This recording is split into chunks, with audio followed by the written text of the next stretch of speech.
ഇന്ന് എവിടെ വന്നിരിക്കുന്ന ഒരു സ്പെഷ്യൽ ഏരിയയിൽ വീടിന്റെ സെന്ററിൽ ഒരു സ്പെഷ്യൽ ഏരിയ ശുദ്ധവായു ശ്വസിക്കാൻ വേണ്ടിയിട്ട് മേലേക്ക് ഓപ്പൺ ആണ്, അവിടെ ഗ്ലാസ് ആണ്, പക്ഷെ ബാൽക്കണി ഏരിയയിലൂടെ പുറത്തേക്ക് എയർ വരുന്ന ഒരു ഭാഗം. നിങ്ങൾക്ക് ഉണ്ടാകുന്ന സംശയം ഇതിന് നമുക്ക് പൊടിപടലങ്ങളൊക്കെ വരുമോ എന്നുള്ളതല്ലേ. അതിനാണ് ഈ ഒരു ഗ്ലാസ് ഡോർ. വ്യത്യസ്തമായ ഒരു വീടാട്ടോ നമ്മൾ പരിചയപ്പെടുത്തുന്നത്.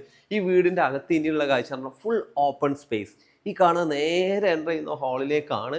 ഇവിടെ നമുക്ക് ലിവിങ് കാണാം, അല്ലെങ്കിൽ ഡൈനിങ് കാണാം, ഓപ്പൺ കിച്ചണും കാണാം. വൈറ്റ് ടൈല് കൊടുത്തു, പിന്നെ ഇതുപോലുള്ള ലൈറ്റുകൾ കൊടുത്തു, നല്ല വുഡൻ ആയിട്ടുള്ള ഇതുപോലുള്ള ബീമുകൾ കൊടുത്തു. നേരെ ബാക്കോട്ട് നോക്കുകയാണെങ്കിൽ നല്ല ലൈറ്റ് ഗ്രീനും അതുപോലെ അതിലേക്ക് മാച്ച് ചെയ്യുന്ന വൈറ്റ് കളറിലെ കൗണ്ടർ ടോപ്പോട് കൂടിയ കിച്ചൺ സെറ്റ് ചെയ്തു. കാണുന്ന വാഷ് ബേസിൻ ഏരിയ സാധാരണ നമ്മുടെ വീട്ടിലേക്ക് ഇവിടെ എന്താ ഉണ്ടാവുക, മിററല്ലേ, കണ്ണാടി.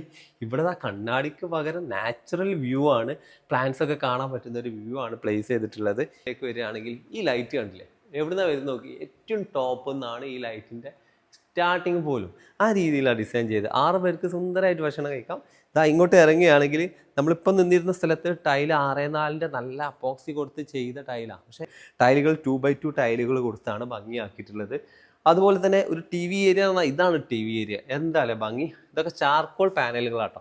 ഹാളിനകത്ത് ഒരു പ്രൈവറ്റ് ഏരിയ എന്ന് പറയാലോ. മെറ്റൽ സ്റ്റെയറിന്റെ ടോപ്പിൽ വുഡൻ ഷെയ്ഡ് കൊടുത്തിട്ടുള്ള കേട്ടോ. അതേപോലെ വലിയ ലൈറ്റ് ഇവിടെയും കൊടുത്തു മേലേന്ന് വരുമ്പോഴോ.